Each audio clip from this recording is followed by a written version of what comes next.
Hello दोस्तों, नमस्कार। स्वागत है आपका पीसीएस हिंदी में आर ओ के टेस्ट सीरीज के क्रम में। आज हम पीसीएस मंत्रा का टेस्ट 3 कराएंगे। ठीक है। हम आपको पीसीएस मंत्रा, DIS, जीएस वर्ल्ड के सभी टेस्ट कराएंगे। इनका पीडीएफ भी हम आपको फ्री देंगे। यूट्यूब पर इन टेस्ट पेपर का पीडीएफ कोई फ्री नहीं देता है, लेकिन हम आपको इन सभी टेस्ट पेपर का पीडीएफ बिल्कुल फ्री देंगे। बस आपको चैनल को सब्सक्राइब करना है और वीडियो को लाइक करना है। ठीक है। जो टेस्ट हम करा चुके हैं इसका पीडीएफ हम टेलीग्राम चैनल पर अपलोड कर देंगे और आपको वहाँ से डाउनलोड करना है। ठीक है। ये सभी टेस्ट पेपर बिल्कुल फ्री होंगे। आपको जितने टेस्ट मैंने कराए हैं उन सभी का पीडीएफ बिल्कुल फ्री दूंगा। ये मैंने आपसे कहा है, वादा है मेरा। और ये कम से कम अभी हमारे पास 45-46 दिन बचे हुए हैं RO के लिए। ठीक है। 45-46 दिन बचे हुए हैं RO के लिए। तो उसमें आपको मैं सोच रहा हूँ कि एक दिन में 2 टेस्ट पेपर या हो सके तो एक पूरा टेस्ट पेपर कराऊँ। तो एक पेपर तो मैं मिनिमम कराऊंगा ही डेली, लेकिन सोच रहा हूँ कि एक से ज़्यादा पेपर भी आपको कराऊँ। आज छुट्टी का दिन था, संडे का दिन है, तो इसलिए मैं आज 2 पेपर कराने की कोशिश करूँगा कि कम से कम 2 पेपर आपके आज हो जाएं। ठीक है। चलिए, ये हमारा आज का पेपर है, पीसीएस मंत्रा का है। ठीक है। ये पीसीएस मंत्रा का है, पीसीएस मंत्रा का यूपीपीएससी RO के लिए इम्पोर्टेंट है, प्री के लिए। ठीक है। जीएस वर्ल्ड, पीसीएस मंत्रा, DIS, ये सभी हैं। तो ये टेस्ट नंबर हमारा 3 होगा। इससे पहले हम पीसीएस मंत्रा के 2 टेस्ट पेपर करा चुके हैं। ठीक है। चलिए, ठीक है। तो ये हमारा टेस्ट पेपर है पीसीएस मंत्रा का। ये इंडियन पॉलिटी का सब्जेक्ट वाइज है। पहले हमने हिस्ट्री का, ज्योग्राफी का, और अब ये इंडियन पॉलिटी का है। 140 क्वेश्चन होंगे। ठीक है। चलिए शुरू करते हैं। आज का पहला क्वेश्चन है हमारा, भारतीय संविधान के किस भाग में आपातकाल का उपबंध किया गया है? भारतीय संविधान के किस भाग में आपातकाल का उपबंध किया गया है? भाग 15, भाग 16, भाग 17 या भाग 18? तो इसका राइट आंसर हो जाएगा भाग 18 में आपातकाल का उपबंध किया गया है। ठीक है। भाग 18 में आपातकाल का उपबंध किया गया है। जबकि हम बात करें भाग 15 की, तो इसमें निर्वाचन है। भाग 16 में कुछ विशेष वर्गों के लिए विशेष उपबंध है। ठीक है। कुछ वर्गों के लिए विशेष उपबंध है भाग 16 में। और भाग 17 में राजभाषा है। ठीक है। तो आपातकाल का उपबंध आपको पता ही है, 352 अनुच्छेद 352 से लेकर के 360 तक आपात उपबंध है हमारे। ठीक है। और ये भाग 18 में है। नेक्स्ट क्वेश्चन देखते हैं। क्वेश्चन नंबर 2 है, निम्नलिखित पर विचार कीजिए। आंतरिक अशांति, सशस्त्र विद्रोह, बाह्य आक्रमण या युद्ध, इन उपरोक्त में से किस आधार पर अनुच्छेद 352 के तहत आपातकाल की उद्घोषणा की जा सकती है? ठीक है। तो किन के तहत जो है आपातकाल की उद्घोषणा की जा सकती है? ABC, BC या D? 4 का इन्होंने D कर रखा है, AC, D या AB, D? ठीक है। तो इसका राइट आंसर हो जाएगा option number B. Option number B इसका राइट आंसर है। मतलब सशस्त्र विद्रोह, बाह्य आक्रमण और युद्ध, इन्हीं के कारण जो है 352 के तहत आपातकाल की घोषणा की जाती है। नेक्स्ट क्वेश्चन देखते हैं। क्वेश्चन नंबर 3 है। क्वेश्चन नंबर 3, निम्नलिखित में से किस संविधान संशोधन में यह प्रावधान किया गया है कि आपात की उद्घोषणा संपूर्ण भारत या उसके किसी भाग के संबंध में की जा सकती है? आपको वो अनुच्छेद बताना है। ठीक है। 42वां संविधान संशोधन, 44वां संविधान संशोधन, 51वां संविधान संशोधन या 56वां संविधान संशोधन? तो इसका राइट आंसर हो जाएगा 42वां संविधान संशोधन। ठीक है। 42वां संविधान संशोधन कब आया था? 1976 को 42वां संविधान संशोधन आया था। और इसमें यह प्रावधान किया गया था कि आपातकाल की उद्घोषणा भारत या उसके किसी भाग के लिए की जा सकती है। ठीक है। नेक्स्ट क्वेश्चन है। क्वेश्चन नंबर 4, 1975 में घोषित तृतीय राष्ट्रीय आपात के घोषणा के समय भारत का राष्ट्रपति कौन था? 1975 में जब तृतीय राष्ट्रीय आपातकाल की घोषणा की गई थी, तो उस समय भारत का राष्ट्रपति कौन था? ऑप्शन नंबर ए है ज्ञानी जैल सिंह नीलम, संजीव रेड्डी, फखरुद्दीन अली अहमद या शंकर दयाल शर्मा। तो इसका राइट आंसर हो जाएगा फखरुद्दीन अली अहमद उस समय राष्ट्रपति थे। ठीक है, 1975 में घोषित आपातकाल के समय भारत के राष्ट्रपति कौन थे? फखरुद्दीन अली। ठीक है, फखरुद्दीन अली अहमद थे। नेक्स्ट क्वेश्चन नंबर 5 है, राष्ट्रपति द्वारा दी गई आपातकाल की घोषणा कितने समय में दोनों सदनों के द्वारा अनुमोदित न होने पर स्वतः समाप्त हो जाती है? क्वेश्चन बहुत ही इम्पोर्टेंट है, मैंने देखे हैं। ठीक है, बहुत ही इम्पोर्टेंट क्वेश्चन है। आप हर एक क्वेश्चन को टाइम दे करके और सही से उनका ऑप्शन का चुनाव कीजिए। ठीक है, राष्ट्रपति द्वारा दी गई आपातकाल की घोषणा कितने समय में दोनों सदनों के द्वारा अनुमोदित न होने पर स्वतः समाप्त हो जाती है? ठीक है, तो 14 दिन, 30 दिन, 60 दिन या 90 दिन। तो इसका राइट आंसर हो जाएगा 30 दिन। ठीक है, यदि राष्ट्रपति द्वारा घोषित उद्घोषणा संसद के दोनों सदनों द्वारा 30 दिन या 1 माह के भीतर अनुमोदित होनी चाहिए। ठीक है, नेक्स्ट क्वेश्चन है हमारे पास 5, राइट आंसर बी हो जाएगा। ठीक है, नेक्स्ट क्वेश्चन देखते हैं। क्वेश्चन नंबर 6 है हमारे पास। क्वेश्चन नंबर 6, निम्नलिखित कथनों पर विचार कीजिए। निम्नलिखित कथनों पर विचार कीजिए। ठीक है, कथन है हमारे पास, पहला कथन है, ठीक है, कि राष्ट्रपति द्वारा आपात उद्घोषणा को वापस लेने के लिए संसद के दोनों सदनों का अनुमोदन आवश्यक है। या दूसरा है कि राष्ट्रपति आपात की उद्घोषणा को पश्चातवर्ती उद्घोषणा द्वारा कभी भी वापस ले सकते हैं। कौन सा कथन सत्य है? ठीक है, तो ऑप्शन ए है केवल 1, केवल 2, सी 1 या 2 दोनों, या डी उपरोक्त में से या दोनों में से या दोनों कथन असत्य हैं। ठीक है, तो ये हमें बताना है। तो इसका राइट आंसर हो जाएगा केवल 2, ये वाला कथन सत्य है। नेक्स्ट क्वेश्चन नंबर 7 है, निम्नलिखित में से कौन सा कथन सत्य है? आपात के कथन है 1, आपात के प्रवर्तन के दौरान संघ राज्य को निर्देश दे सकता है कि वह अपनी कार्यपालिका शक्ति का किस रीति से पालन करे। दूसरा है, संसद द्वारा सूची के किसी भी विषय पर कानून बना सकती है। संसद राज्य सूची के किसी भी विषय पर कानून बना सकती है। और तीसरा है, संसद द्वारा बनाई गई विधि उद्घोषणा के प्रवर्तन में न रहने पर 6 माह बाद समाप्त हो जाती है। तो इनमें से कौन सा कथन सत्य है? ठीक है, तो ये तीनों ही कथन सत्य है। ऑप्शन नंबर सी इसका राइट आंसर होगा। ऑप्शन नंबर सी, तीनों कथन सत्य हैं। क्वेश्चन नंबर 8,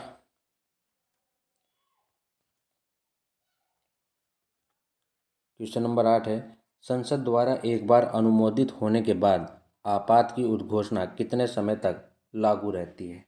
ठीक है, संसद द्वारा एक बार अनुमोदित होने के बाद आपातकाल की घोषणा कितने समय तक लागू रहती है? 1 माह, 3 माह, 6 माह या 1 वर्ष।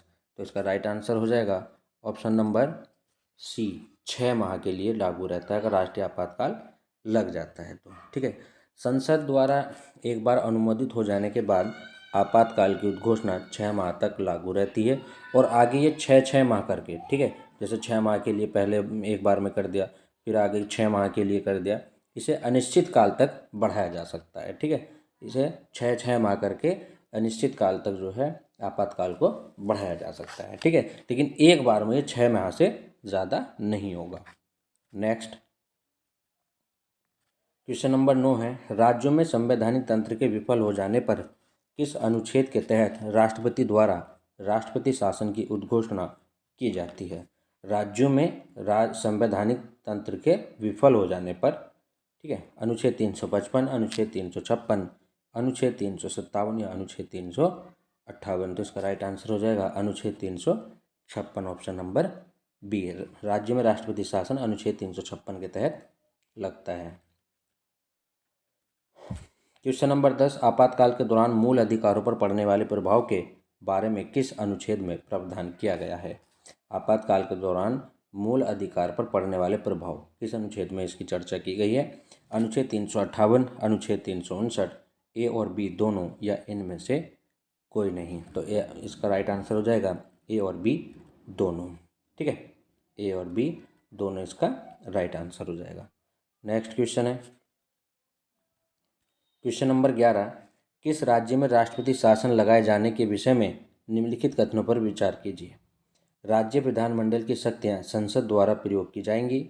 अगर राष्ट्रपति शासन किसी राज्य में लग जाए तो क्या होगा कि राज्य विधानमंडल की शक्तियां संसद द्वारा प्रयोग की जाएंगी। या दूसरा है राष्ट्रपति संबंधित राज्य के उच्च न्यायालय में निहित शक्तियों को अपने हाथ में ले लेता है। तो जब राष्ट्रपति शासन लगता है तो क्या होता है इनमें से, ठीक है, तो वो हमें बताना है। तो इसका राइट आंसर हो जाएगा ऑप्शन नंबर ए, केवल एक बात इसमें सही है। Question number 12। किसी राज्य में राष्ट्रपति शासन अधिकतम कितने दिन तक लागू किया जा सकता है। ठीक है, किसी राज्य में राष्ट्रपति शासन अधिकतम कितने दिन तक लागू किया जा सकता है ये आपको बताना है। अधिकतम कितने वर्ष, 6 माह, 1 वर्ष, 2 वर्ष या 3 वर्ष। तो किसी राज्य में राष्ट्रपति शासन अगर लग जाता है तो उसकी अधिकतम अवधि 3 वर्ष होगी। ठीक है, इंपॉर्टेंट क्वेश्चन है, कितनी होगी, 3 वर्ष। नेक्स्ट क्वेश्चन है 13। भारत में वित्तीय आपातकाल की घोषणा अब तक कितनी बार हो गई है। ठीक है, वित्तीय आपातकाल की घोषणा, वित्तीय आपातकाल 1 बार, 2 बार, 3 बार या 1 बार भी नहीं। तो इसका राइट आंसर हो जाएगा ऑप्शन नंबर डी, भारत में अब तक 1 बार भी वित्तीय आपातकाल की घोषणा नहीं की गई है। और वित्तीय आपातकाल की घोषणा जो है 360 अनुच्छेद 360 के तहत लगाते हैं। ठीक है, वित्तीय आपातकाल की घोषणा 360 के अनुच्छेद लगाते हैं। ठीक है, नेक्स्ट है क्वेश्चन नंबर 14। निम्नलिखित में से कौन सी समिति केंद्र और राज्य संबंध से संबंधित नहीं है। ठीक है, ये बतानी है कि इनमें से कौन सी समिति केंद्र राज्य संबंध से संबंधित नहीं है। राजमन्नार समिति, सरकारिया आयोग या तारकुंडे समिति या पुंछी आयोग, इनमें से कौन सी केंद्र राज्य संबंध से संबंधित नहीं है। तो ऑप्शन नंबर सी इसका राइट आंसर हो जाएगा, तारकुंडे समिति। बाकी तीनों राजमन्नार समिति, सरकारिया आयोग और पुंछी आयोग ये सब किससे संबंधित है, केंद्र और राज्य से संबंधित है। नेक्स्ट क्वेश्चन देखते हैं क्वेश्चन नंबर 15। निम्नलिखित में से किस समिति ने यह अनुशंसा की कि राज्यपाल की नियुक्ति एक समिति द्वारा की जानी चाहिए। इनमें से किस समिति ने यह कहा था कि राज्यपाल की नियुक्ति एक समिति के द्वारा की जानी चाहिए। ठीक है, किसने कहा था ये, वेंकटचलैया समिति, सरकारिया आयोग, आनंदपुर साहिब प्रस्ताव या राजमन्नार समिति। तो इनमें से किसने कहा था, तो वेंकटचलैया समिति इसका राइट आंसर हो जाएगा, वेंकटचलैया समिति ने ये कहा था। ठीक है, क्वेश्चन नंबर 16। पंचायत राज व्यवस्था को मजबूत बनाने के लिए ग्रामोद्धार समिति का गठन किसकी अध्यक्षता में किया गया था। ठीक है, इम्पोर्टेंट है, ग्रामोद्धार समिति का गठन किसकी अध्यक्षता में किया गया था। बलवंत राय मेहता, पीके थुंगन या अशोक मेहता या डॉक्टर पीवी के राव। ठीक है, तो इसका राइट आंसर हो जाएगा बलवंत राय मेहता। इसका राइट आंसर हो जाएगा बलवंत राय मेहता की अध्यक्षता में ग्रामोद्धार समिति का गठन किया गया था। नेक्स्ट क्वेश्चन है 17। 73वां संविधान संशोधन अधिनियम पूरे देश में कब से लागू हुआ। 73वां संविधान संशोधन अधिनियम 24 अप्रैल 1992, 24 अप्रैल 1993, 20 अप्रैल 1992 या 20 अप्रैल 1993। तो इसका राइट आंसर हो जाएगा 24 अप्रैल 1993। 73वां संविधान संशोधन पूरे देश में 24 अप्रैल 1993 को लागू हुआ। ठीक है, क्वेश्चन नंबर 17 का आंसर हो जाएगा बी, 24 अप्रैल 1993। क्वेश्चन नंबर 18 है, कौन सा कथन सत्य है। 74वें संविधान संशोधन द्वारा ग्राम सभा को संवैधानिक दर्जा दिया गया या किसी ग्राम की निर्वाचन नामावली में दर्ज नामों वाले व्यक्ति को सामूहिक रूप से ग्राम सभा कहा जाता है। ऑप्शन नंबर सी है, ग्राम सभा में केवल एक ही गांव शामिल किया जाता है। या किया जा सकता है, ठीक है। और डी है ग्राम पंचायत ग्राम सभा के कार्यों का निरीक्षण सब मूल्यांकन करती है। तो इसका राइट आंसर हो जाएगा ऑप्शन नंबर बी, इसका राइट आंसर हो जाएगा। 19 है, कौन सा कथन असत्य है ये बताना है। अनुच्छेद 243 के तहत राज्य निर्वाचन आयोग के गठन का प्रावधान किया गया है, ठीक है। इनमें से कौन सा कथन असत्य है ये बताना है। और राज्य निर्वाचन आयोग के निर्वाचन आयुक्त नियुक्त राज्यपाल द्वारा की जाती है। तो नंबर सी है, पंचायतों के निर्वाचन के संबंध में सभी विषय पर विधि बनाने का अधिकार राज्य निर्वाचन आयोग का है और पंचायत चुनाव का निर्णय राज्य सरकार द्वारा किया जाता है। तो इनमें से कौन सा कथन असत्य है ये हमें बताना है। तो इसका राइट आंसर हो जाएगा option number C. Next question है क्वेश्चन नंबर 20। यदि कोई नगर पालिका समय से पूर्व विघटित कर दी जाती है तो निर्वाचन पश्चात गठित नई नगर पालिका कितनी अवधि के लिए कार्य करेगी, ठीक है। तो गठन के पश्चात 5 साल तक या 6 माह तक या शेष अवधि तक या उपरोक्त में से कोई नहीं। तो इसका राइट आंसर हो जाएगा ऑप्शन नंबर सी, शेष अवधि तक कार्य करेगी। अगर नगर पालिका समय से पूर्व विघटित हो जाती है तो उसका जो निर्वाचन द्वारा कराया जाएगा तो वो शेष अवधि तक कार्य करेगा। एक ग्राम पंचायत में महिलाओं के लिए कितने प्रतिशत पद आरक्षित होने चाहिए, 50, 33, 27 या 22। तो इसका राइट आंसर हो जाएगा 33%, ठीक है। और जो हमारा 73वां संविधान संशोधन हुआ था 1992 के अनुसार ग्राम पंचायत स्तर पर महिलाओं के लिए 33% सीट रिजर्व की गई थी, ठीक है। नेक्स्ट, एक पंचायत के भंग होने के माह के अंदर नया चुनाव कराया जाएगा, 3 माह, 12 माह, 6 माह या 1 माह। तो इसका राइट आंसर हो जाएगा 6 माह के अंदर नया चुनाव कराया जाएगा अगर पंचायत भंग हो जाती है तो। Question number 23। किसी राज्य में नगरपालिका का सीमा क्षेत्र अधिसूचित करने के लिए सक्षम है राज्य का राज्यपाल, राज्य का मुख्यमंत्री, राष्ट्रपति या गृह मंत्री। तो इसका राइट आंसर हो जाएगा राज्य का राज्यपाल, ठीक है। Question number 24। 12वीं अनुसूची में नगर पालिकाओं के लिए कितने विषय का उल्लेख है। 12वीं अनुसूची में नगर पालिका के लिए कितने विषयों का उल्लेख है, 18, 28, 12 या 11। तो इसका राइट आंसर हो जाएगा 18 विषय का उल्लेख है। 12वीं अनुसूची में नगर पालिका के लिए 18 विषय शामिल किए गए हैं, ठीक है। 25 है, भारत का पहला नगर निगम स्थापित हुआ कलकत्ता में, मद्रास में, पटना में या अजमेर में। तो ये हुआ था मद्रास में, ठीक है। भारत का पहला नगर निगम स्थापित हुआ था मद्रास में। कब, 1687 से 88, ठीक है। 1687-88 में बना था, ठीक है, भारत का पहला नगर निगम मद्रास में। फिर उसके बाद बम्बई और कलकत्ता में, ठीक है। क्वेश्चन नंबर 26 है कि किस संविधान संशोधन अधिनियम द्वारा सरकारी समितियों को संवैधानिक स्थान एवं संरक्षण दिया गया था, 96, 97, 98 या 99 संविधान संशोधन द्वारा। तो 26 का राइट आंसर हो जाएगा 97वें संविधान संशोधन अधिनियम द्वारा, ठीक है। तो जो 97वें संविधान संशोधन है ये कब आया था, 2011 में, ठीक है। और इसमें जो है भाग 9B जोड़ा गया था, ठीक है, भाग 9B जोड़ा गया था। Question number 27। निम्न में से किस समिति ने अनुशंसा की थी कि हर राज्य में एक वित्त आयोग का गठन होना चाहिए, गाडगिल समिति, राजभंडार समिति, पीके थुंगन समिति या लक्ष्मीमल सिंघवी समिति। तो इसका राइट आंसर हो जाएगा पीके थुंगन समिति, ठीक है। पीके थुंगन समिति ने अनुशंसा की थी कि हर एक राज्य में एक वित्त आयोग गठित होना चाहिए।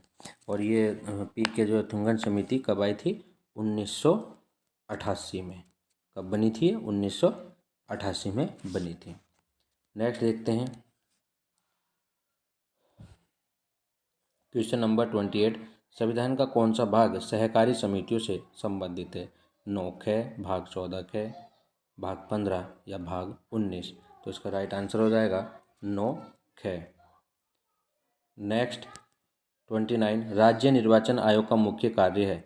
विधानसभा, ठीक है, विधानसभा सभा चुनाव का संपन्न कराना और विधान परिषद चुनाव संपन्न कराना, ग्राम पंचायतों का निर्वाचन संपन्न कराना या उपरोक्त में से कोई नहीं। तो इसका राइट आंसर हो जाएगा जो राज्य निर्वाचन आयोग है इसका काम है कि ग्राम पंचायतों का निर्वाचन संपन्न कराना।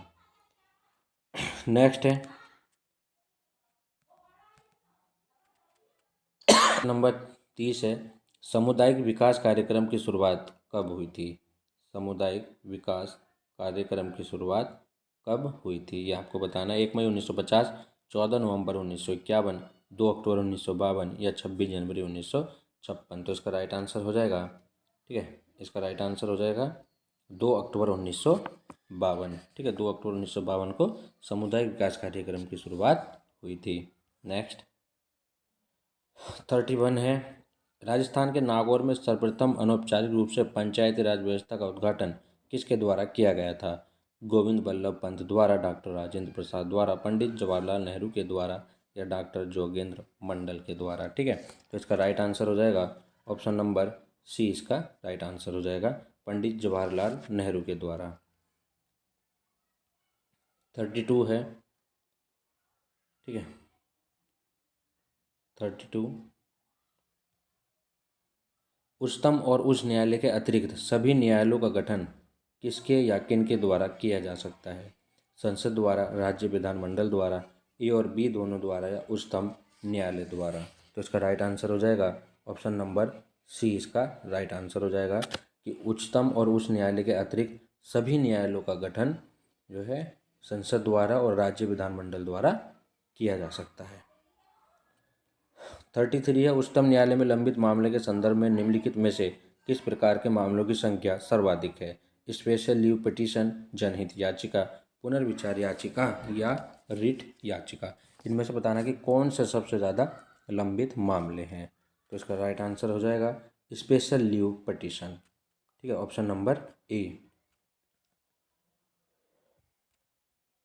34 है, निम्नलिखित में से कौन सुमेलित नहीं है? सुमेलित नहीं है, उच्चतम न्यायालय से परामर्श करने की राष्ट्रपति की शक्ति, अनुच्छेद 143, ठीक है, और तदर्थ न्यायाधीशों की नियुक्ति, अनुच्छेद 131, कुछ दशाओं में दोनों सदनों की संयुक्त बैठक, 108, ये तो सही है, उपराष्ट्रपति का राज्यसभा का पदेन सभापति होना, ये भी सही है, और उच्चतम न्यायालय के जो है उच्चतम न्यायालय से परामर्श करने की राष्ट्रपति की शक्ति, अनुच्छेद 143, ये भी सही है। तो कौन सा सुमेलित नहीं है? ऑप्शन नंबर बी, इसका राइट आंसर हो जाएगा 34 का राइट आंसर हो जाएगा बी।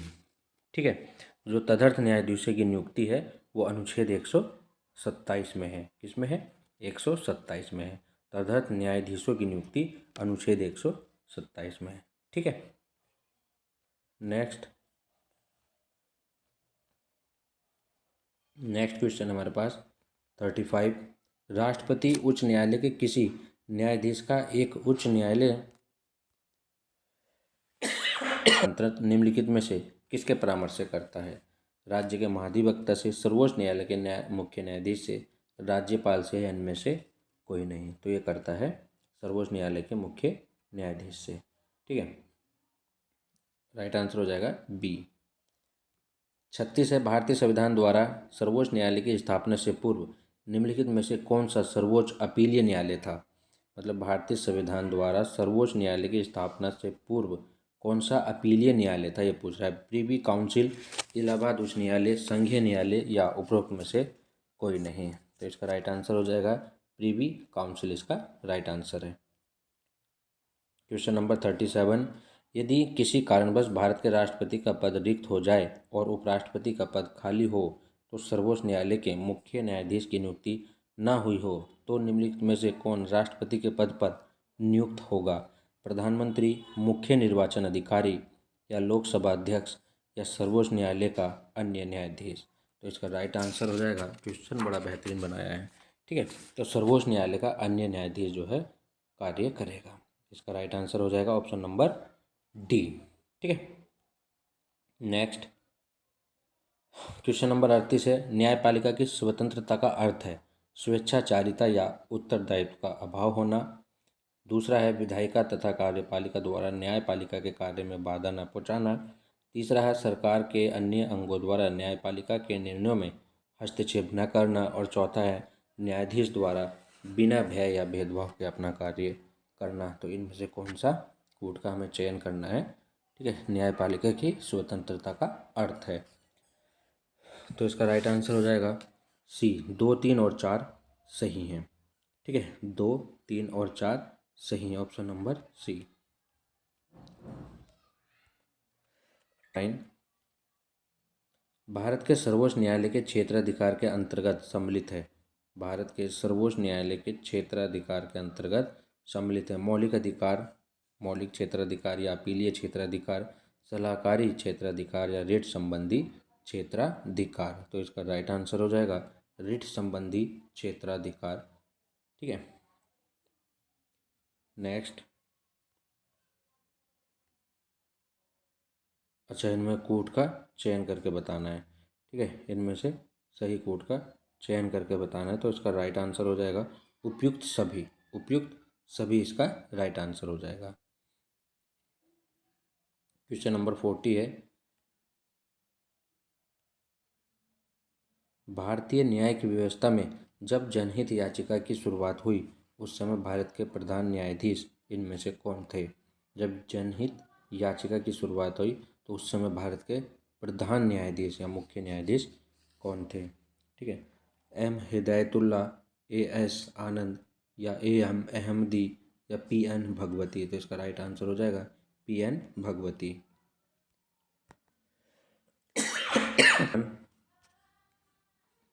सर्वोच्च न्यायालय के मुख्य न्यायाधीश तथा अन्य न्यायाधीशों की नियुक्ति कौन करता है? राष्ट्रपति, उपराष्ट्रपति, राज्यपाल या लोकसभा का अध्यक्ष। तो इसका राइट आंसर हो जाएगा राष्ट्रपति।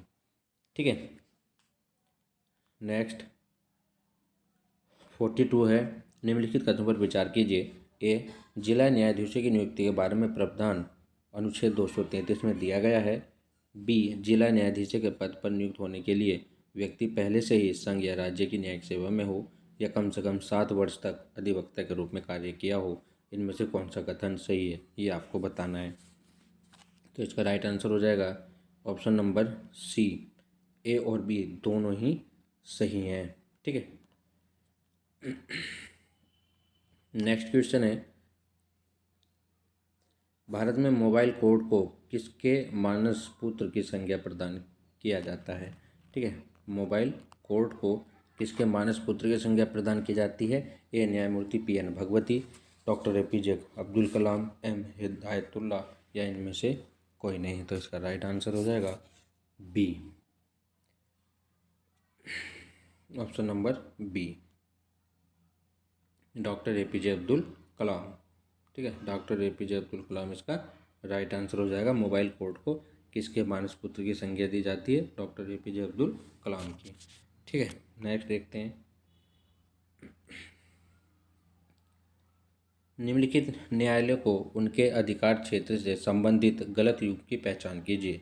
कोलकाता हाई कोर्ट, पश्चिम बंगाल, अंडमान और निकोबार, केरल हाई कोर्ट, केरल और लक्षद्वीप, मुंबई हाई कोर्ट, महाराष्ट्र, गोवा और कर्नाटक, और आंध्र प्रदेश हाई कोर्ट, आंध्र प्रदेश और तेलंगाना। तो इनमें से कौन सा कथन गलत है ये आपको बताना है। ठीक है, तो ऑप्शन नंबर सी इसका राइट आंसर हो जाएगा, मुंबई हाई कोर्ट, महाराष्ट्र, गोवा और कर्नाटक। ठीक है, तो सॉरी, तो मुंबई हाई कोर्ट में जो है महाराष्ट्र, गोवा और कर्नाटक ही नहीं, ठीक है, मुंबई हाई कोर्ट में महाराष्ट्र, गोवा, दादर नागर हवेली, दमन और दीव भी हैं। ठीक है। नेक्स्ट है, उच्च न्यायालय के न्यायाधीशों की योग्यता से संबंधित गलत कथन की पहचान कीजिए। वह भारत का नागरिक हो, भारत राज्य क्षेत्र में कम से कम 7 वर्ष तक न्यायिक पद पर कार्य कर चुका हो। उच्च न्यायालय के न्यायाधीश के लिए है ये योग्यता। ठीक है, और एक या अधिक राज्य के उच्च न्यायालय में लगातार कम से कम 10 वर्ष तक अधिवक्ता रह चुका हो, या बी और सी दोनों। तो इसका राइट आंसर हो जाएगा ऑप्शन नंबर बी, गलत कथन की पहचान करनी थी ना, तो ये इसमें गलत है। 46 किस संविधान संशोधन द्वारा उच्च न्यायालय के न्यायाधीशों को या की सेवानिवृत्ति की आयु 60 वर्ष से बढ़ाकर 62 वर्ष कर दी गई है? ठीक है, ऑप्शन नंबर सी 14वां संविधान संशोधन 1964।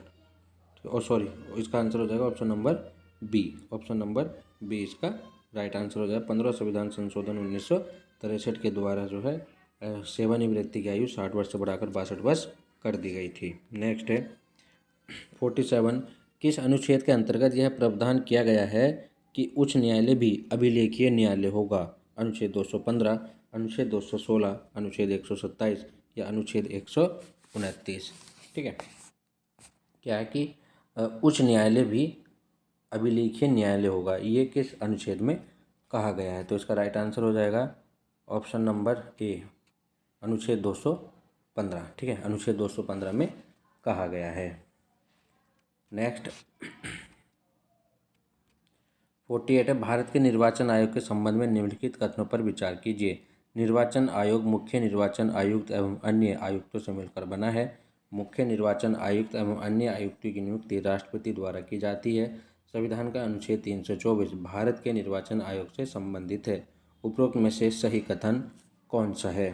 ठीक है, उपरोक्त में से सही कथन कौन सा है? 1, 2, 3 सभी सही हैं। 1, 2 और 3 ये सभी सही हैं। ये संविधान अनुच्छेद 324 में वर्णित है। ठीक है, ऑप्शन नंबर डी इसका राइट आंसर हो जाएगा। 49 है भारत के निर्वाचन आयोग के संबंध में निम्न पर विचार कीजिए। निर्वाचक नामावली तैयार करना, निर्वाचन की तिथि निर्धारित करना, राजनीतिक दलों को निर्वाचन चिन्ह आवंटित करना। तो भारत के निर्वाचन आयोग द्वारा किए जाते हैं उपरोक्त में से कौन से कार्य? ठीक है, तो इसका राइट आंसर हो जाएगा 1, 2, 3। 1, 2, 3 तीनों ही कार्य भारत के निर्वाचन आयोग द्वारा किए जाते हैं। इसका राइट आंसर हो जाएगा ऑप्शन नंबर डी। 50 है संघ लोक सेवा आयोग में कार्यवाहक अध्यक्ष की नियुक्ति निम्न में से कौन करता है? राष्ट्रपति, प्रधानमंत्री, गृह मंत्री या संसद? तो इसका राइट आंसर हो जाएगा राष्ट्रपति। ठीक है, 51 है संघ लोक सेवा आयोग राज्यों को सलाह दे सकता है संसद के आदेश पर, राज्यसभा के प्रस्ताव पर, राज्यपाल के अनुरोध पर या कभी नहीं? तो इसका राइट आंसर हो जाएगा राज्यपाल के अनुरोध पर। ठीक है, राज्यपाल के अनुरोध पर ये सलाह दे सकता है। नेक्स्ट, थोड़ी देर चुप नहीं होया जा रहा।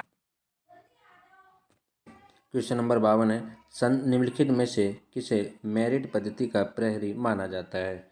संसद, सर्वोच्च न्यायालय, संघ लोक सेवा आयोग या केंद्रीय सतर्कता आयोग? तो इसका राइट आंसर हो जाएगा संघ लोक सेवा आयोग। ठीक है, संघ लोक सेवा आयोग को मेरिट पद्धति का प्रहरी माना जाता है। क्वेश्चन नंबर 53 राज्य लोक सेवा आयोग के अध्यक्ष एवं सदस्यों को निम्न में से कौन हटा सकता है? राज्यपाल, राज्य विधानसभा, राष्ट्रपति या मुख्यमंत्री? ठीक है, तो इसका राइट आंसर हो जाएगा राष्ट्रपति। नेक्स्ट क्वेश्चन है 54 वित्त आयोग के संबंध में निम्न कथनों पर विचार कीजिए। इसका वर्णन संविधान के अनुच्छेद 280 में किया गया है। यह एक अर्ध न्यायिक निकाय है। इसका गठन संसद द्वारा किया जाता है। सही कथन कौन सा है? ठीक है, तो इसका राइट आंसर हो जाएगा 1 और 2 दोनों ही सही कथन है। ऑप्शन नंबर ए इसका राइट आंसर है। प्रथम वित्त आयोग के अध्यक्ष कौन थे? के.सी. नियोगी, के. संथानम, पी.वी. राजमन्नार या सी. रंगराजन? तो इसका राइट आंसर हो जाएगा के.सी. नियोगी प्रथम वित्त आयोग थे और प्रथम वित्त आयोग की नियुक्ति 1951 में की गई थी। प्रथम वित्त आयोग की नियुक्ति कब की गई थी? 1951 में। ठीक है, और इसके अध्यक्ष कौन थे? के.सी. नियोगी। 56 है राष्ट्रीय अनुसूचित जाति आयोग की स्थापना के लिए संविधान में निम्न में से कौन सा संशोधन किया गया था? 86, 89, 92 या 97? तो इसका राइट आंसर हो जाएगा 89वां संविधान संशोधन 1990। ठीक है, अच्छा 89वां संविधान संशोधन 2003 में आया था। ठीक है, 2003 में आया था। नेक्स्ट, भारत के नियंत्रक एवं मालिका परीक्षक केंद्र सरकार के लेखों से संबंधित अपनी रिपोर्ट निम्न में से किसे देता है? संसद, राष्ट्रपति, लोकसभा या लोक लेखा समिति को? नियंत्रक एवं महालेखा परीक्षक। ठीक है, तो इसका राइट आंसर हो जाएगा ऑप्शन नंबर बी, राष्ट्रपति। भारत के महान्यायवादी के संबंध में निम्न में से कौन सा कथन सत्य नहीं है? सत्य नहीं है। इसका वर्णन संविधान के अनुच्छेद 76 में किया गया है। इसकी नियुक्ति राष्ट्रपति द्वारा की जाती है। भारत सरकार का सर्वोच्च विधि अधिकारी होता है। इसका कार्यकाल 5 वर्ष के लिए नियत होता है। तो इनमें से कौन सा सही नहीं है? तो इसका राइट आंसर हो जाएगा ऑप्शन नंबर डी। ठीक है, इसका राइट आंसर हो जाएगा ऑप्शन नंबर डी। नेक्स्ट देखते हैं, नीति आयोग है संवैधानिक निकाय, वैधानिक निकाय, गैर संवैधानिक निकाय या इनमें से कोई नहीं? तो इसका राइट आंसर हो जाएगा ऑप्शन नंबर सी, गैर संवैधानिक निकाय है। ठीक है, नीति आयोग, इसकी स्थापना कब की गई थी? 2014 में। ठीक है, नीति आयोग की स्थापना कब की गई थी? 2014 में, योजना आयोग के समाप्त करके। तुम्हें राष्ट्रीय मानवाधिकार आयोग का गठन किया गया था। ठीक है, राष्ट्रीय मानवाधिकार आयोग का गठन किया गया था मूल संविधान में संविधान संशोधन के द्वारा संसद द्वारा पारित अधिनियम से या सर्वोच्च न्यायालय के आदेश पर। तो इसका राइट आंसर हो जाएगा संसद द्वारा पारित अधिनियम, ऑप्शन नंबर सी इसका राइट आंसर हो जाएगा। ठीक है, ऑप्शन नंबर सी। नेक्स्ट देखते हैं, मुख्य सूचना आयुक्त का कार्यकाल होता है 5 वर्ष या 60 वर्ष की आयु तक, 5 वर्ष या 65 वर्ष की आयु तक, 6 वर्ष या 60 वर्ष की आयु तक, 6 वर्ष या 65 वर्ष की आयु तक। ठीक है, तो इसका राइट आंसर हो जाएगा option number B. Option number B इसका राइट आंसर हो जाएगा।